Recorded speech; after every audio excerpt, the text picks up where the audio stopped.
Hello and welcome back to FC25 Millwall Career Mode. Thank you for watching. We're back.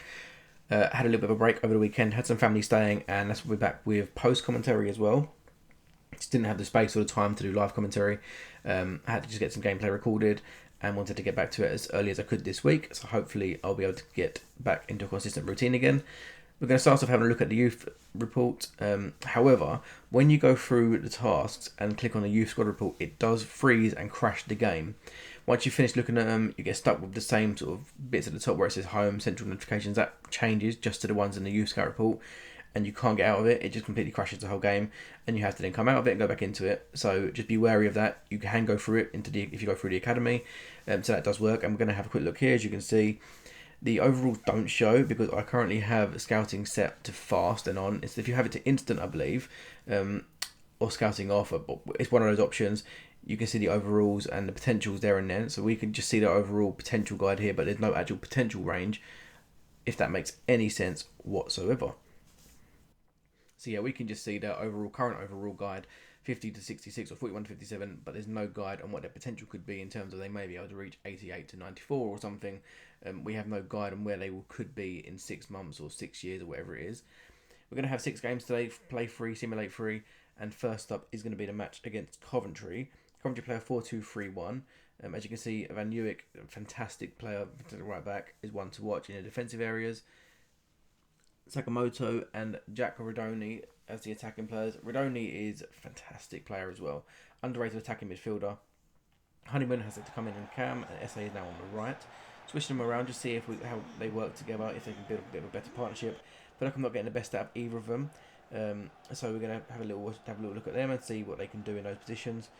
Langstaff is currently the 5th top scorer. Zion Fleming is leading the way, as you may have just seen. So that's disappointing. He will be leaving the club on a permanent at the end of the season, obviously when he returns from Burnley. However, I'd love to have been able to keep him. Just want to keep it realistic if we can. And they have got an option to buy in real life, an obligation to buy in real life, sorry. So he will be going, and that's that. Maybe we can re-sign him in a year or two if we get into the Premier League. We'll have to see him and go from there. Coventry, a very dangerous team, have some fantastic players at the club, as we've just seen a handful there. And Van Uwijk is playing. He is right back. He's fast. He's powerful. He's good defensively. But fingers crossed, we managed to get 3 points here. It was a pretty boring start. First half an hour, not a great deal happened. Coventry definitely weren't at the races. We put a few moves together, but didn't really materialise into anything. Building up a little bit of play here. Leonard has the ball currently into Saville. Saville was fantastic in this match. Not quite man of the match, but fantastic. I mean, there was a shot there. It was a very tame effort in the end and easy for the keeper. But just good to get an early chance away. Coventry looked to build a counter. However, it leads to nothing. Good tackle there by Honeyman. He was really impressive in that cam roll.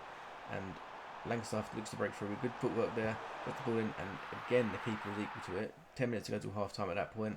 We're now about 5 minutes away, and a really poor pass. Coventry were just lacking in all the areas. Defensively, they were shocking. Langstaff is through, and this time he makes absolutely no mistake. He's our top scorer this season. Like I said before the match, he was 5th in the ranking for the Golden Boot, and a top goal, a top finish by Langstaff. It's what he did in the League 2, what he did in the National League, and he's done it again in the Championship. Really doing well this season for us. Been one of our best players, our key player. Without his goals, we'd be struggling big time. But we're actually nearly in the playoffs. Again there, Langstaff jumps onto it, and that finish was absolutely sublime. For me, that was one of the goals of the season. A solo goal. He picks the pocket of the defender, just takes the ball, goes into the edge of the area, and the finish was literally perfect. Top corner, absolutely nothing the keeper can do about it, and sublime finish. Left footed, perfect. And that was that. The match ends 2-0. Coventry were not at the races at all in the slightest. Thankfully for us, 2-0, 2 goals for Langstaff. That second goal, for me, is currently the goal of the season for us. Not scored that many bangers, but Langstaff gets man of the match, in my opinion. He gets a 10 out of 10 rating in the game as well, and deserves it massively. Saville deserves a shout out. Only given a 6.8, however, I think that's slightly harsh. He was really good. He's done a lot of good work in that midfield. Him and Denore have been absolutely fantastic. Murray Wallace wants to play more, and he may, but in all honesty, he's going to leave the club at the end of the season, so we'll just do what we can, what we have to.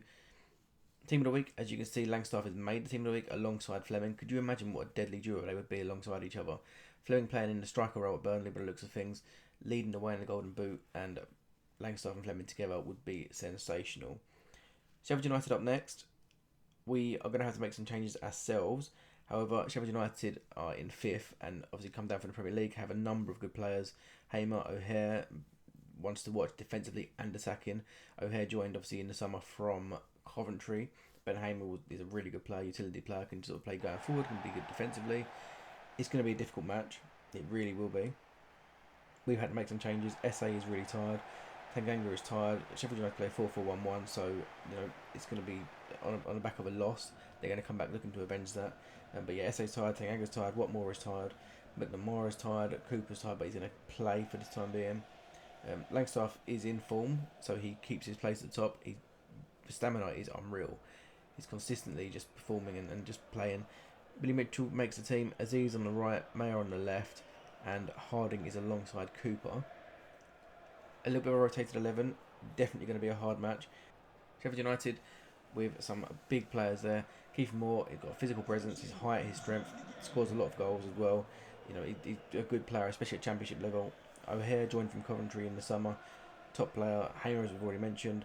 Cooper in goal, joined from Plymouth, and he's a top keeper, young keeper, but really, really good player. It was a bit of a slow start, but 10 minutes in, we made a poor pass and managed to just avenge it slightly a few moments later with a fantastic tackle there. We looked to break for what would be the first opportunity of the game. Lovely bit of footwork there by Langstaff, who looks to get away from his man. He does, gets the shot away, and it's an easy save for Cooper. As we mentioned, he is a good keeper, and we're going to have to do better than that. Not much else happened in the first half. It was a possession-based match, but it was pretty boring and pretty bad, in all honesty. Second half, Sheffield United, their good run, a good move, poor defending, and that pass there, we should have done better to get the ball away. Couldn't do anything about that once the pass was made. And Keith Moore, we mentioned his physical presence, didn't need to use any of his presence or his power rest there. Simple finish, if not the most simple finish he's ever going to have. And it was 1-0 Sheffield United with about just over half an hour to go. We had another chance here, Langstaff with the chance, and it was a good block by the defender and a follow-up there, but unfortunately wasn't to be. 20 minutes to go, Sheffield United found themselves back in the area, laid it off defensively all over the place. It was an absolute calamity. You can just see there it is ping-ponging around, no one managed to clear the ball until Jensen had to put a fantastic save in. Imagine Cooper was a young keeper and one to watch, but so is Jensen. He's been fantastic for us this season and he deserves all the plaudits he's getting. Sheffield United looked to put a ball into the box. They decided to take it short, break into the box, and he just walked around the defence. Gets really lucky with the rebound off of the post. Nothing Jensen could do about that. And it is a 2-0 victory for Sheffield United at the Den. Unfortunately, you can't win them all. Sheffield United was always going to be a tough game. They're on the back of a loss. They were going to have to rebound at some point. And they did just that there. We unfortunately were without Tanganga, who was extremely tired. And we noticed that Harding, as good as he's been when I've used him, at that point just couldn't handle whether it was the power or the pace. Defensively, we were just poor across the board, unfortunately. We had some good play and some good midfield and good attacking play, but defensively, really, really poor, and it cost us 2 goals, and Sheffield United win 2-0. Billy Mitchell, for me, was fantastic in the middle. Hasn't played a great deal for me this season, mainly because of the performances for Sav and Denore, but really, really put a shift in, and was our player of the match. However, man of the match has to go to Brooks for Sheffield United. 1 goal, 1 assist, and deciding to do that little pass to Moore for their first goal was fantastic.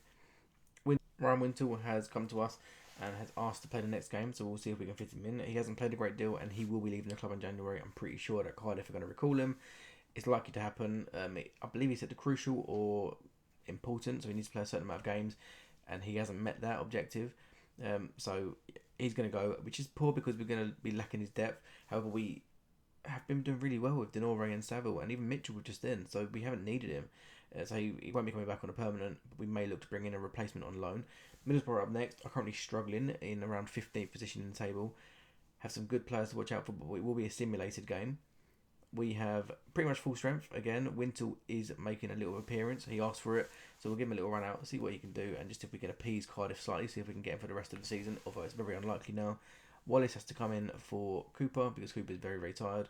Scanlon at left back. Joe Bryan's exhausted, and so is Leonard. McNamara makes itself back at right back with natural position, but he's been doing well for me at left back. We're going to simulate and hopefully get 3 points. We get 1.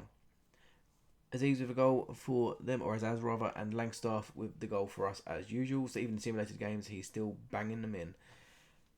He's going to be up right in the race for that golden boot come the end of the season. He's been absolutely fantastic for us, and in real life, he's obviously scored his first goal at the weekend, and can't be happier for him. He's got a few assists now, a goal. I believe he's played 7 games and not started. He's only started 1 or 2 now.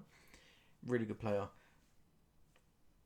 I'm really happy that he joined Millwall in the summer, and I can't wait to see what he does when he really, his confidence starts growing. You could see his confidence was growing over the weekend, and I think he's definitely going to have a fantastic season now and push on and just do better and better and just set the league alight, in all honesty. Up next we have Blackburn. They're in 18th. Their form is really, really inconsistent. A loss, a win, a loss. A loss, a win, a draw, a loss, a draw. Some really good players there though. Although Hedges is absolutely knackered on the left-hand side, as you can see there. Not sure whether he'll start or not, as the probable lineup here is completely incorrect compared to what actually happens. On SC24, I believe it was actually accurate. It's not now, which is fine. They've put the lineups back in, but obviously when you're simulating the game, you don't get to see it until after you simulated it. And we are going to simulate the game against Blackburn. We have Norwich to play, who we will be playing shortly.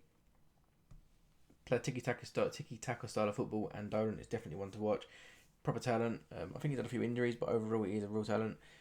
As you can see, our lineup: Langstaff up top as usual, Honeyman in behind, been doing really well in that cam role. SA back out on the right, Denore and Saville back together in midfield. Mmaku gets a chance on the left. McNamara at left back, Cooper and Tanganga back together again. Leonard at right back, and Jensen. So pretty much full strength nearly. It's another 1-1 draw. So two simulated games, 2 goals for Langstaff, and 2 1-1 draws. So still 2 points out of 6. Not ideal, but it's better than a loss. We'll take that 100%, and we're going to move on. And we have Norwich coming up very shortly. Norwich have Jack Stacey, McLean and Sargent as ones to watch. I'm not sure why Sargent is a key defensive player, I'm going to be completely honest. I know he's good at clearing the ball, he's got a little bit of heart on him, but attacking players, Forster, really Sargent should be alongside them, I'd have thought. Their form is questionable, although they are in 5th, so they're clearly having a decent season. Mitchell, Aziz and Brian are all going to start. Tanganga is tired. He is playing, but he may not do the full match. We'll see their lineup in a moment. Josh Sargent, their key defensive player, is leading the line up top. So we're going to be interested to see how many goals he stops us scoring from that striker position. Some good players there. Angus Gunn is a good goalkeeper. Jack Stacey is a very good and experienced right back. Was good at Bournemouth, and he's good for the Championship. Really good. You can see our lineup here. We are nearly at full strength, but we have got Aziz out on the right. SA was a little bit tired, and we have got Mitchell in for Sav. Mitchell's impressed me when he's played, so I'm intrigued. So Sav is obviously aging slightly. He's still putting some fantastic shifts in. I'm not planning to move him on at all right now, but he is aging. And definitely have to keep an eye on that. 15 minutes in, the first opportunity of the game. A nice move being put together. Watmore has been slightly disappointing so far this season, in all honesty. He's not done what he has done in real life. I might be utilising him wrong. And the move there altogether was fantastic, and it was so unlucky. But we were lucky with the rebound. And Langstaff there, as he is set to be a poacher, and he poached right on it and finished off a fantastic move overall. A corner on the stroke of half time. Norwich. Josh Sargent, that key defensive man, jumps up, heads the ball. Tanganga on the line, gets a hand on it. It bounces back to Sargent, and he makes no mistake. It was a really precise finish, really fantastic finish, just to get it between Jensen and Tanganga. It would have been a penalty if it had not come back to Sargent and been finished off. So either way, it was probably going to be a goal. Have an advantage here, and it's a good save by the Norwich goalkeeper. There were a handful of chances in this game. It was an entertaining match to play and hopefully to watch. Lovely move there. Honeyman in that camera has been fantastic, and it's a good save by Gunn. Langstaff normally finishes those. He didn't on this occasion, but they are linking up really well. Billy Mitchell has been fantastic again in this game. He was really good. Like I said before, Watmore has been hit and miss so far, but hopefully we'll see. Langstaff with the final chance before he comes off the pitch. He's going to be replaced by Bradshaw, who has found game time very limited. When he's gone off the bench, he's been really, really good. And you can see his first chance here, he's been on the pitch a couple of minutes. It's a good save. He forces the keeper into a good save there. He's been good off the bench. When he started one match, he hasn't been great. He's trying to get himself a contract extension or potentially put himself in the shop window to get a contract signing for the summer. However, we're still undecided on what we're going to do. I'm leaning towards offering him a 1-year deal, but we'll deal with that in the next episode as we get into January. And the January transfer window obviously becomes open, but we'll deal with transfers and contracts at the end of this episode, at the end of next episode, as we sort of get to the end of December.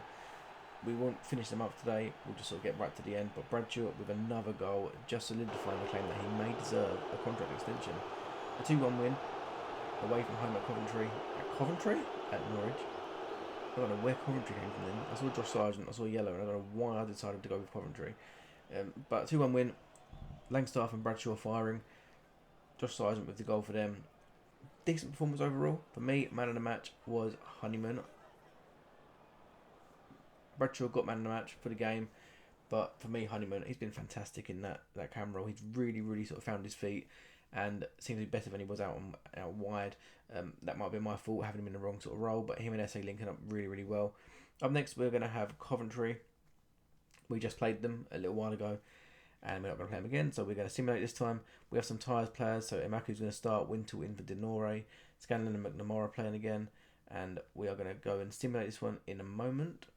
You can just see here, you can see the lineup there, SA on the right, Emaku on the left. Our young players hopefully can get a performance and get us 3 points. Click that sim button, and it's a 1-1 draw, as always.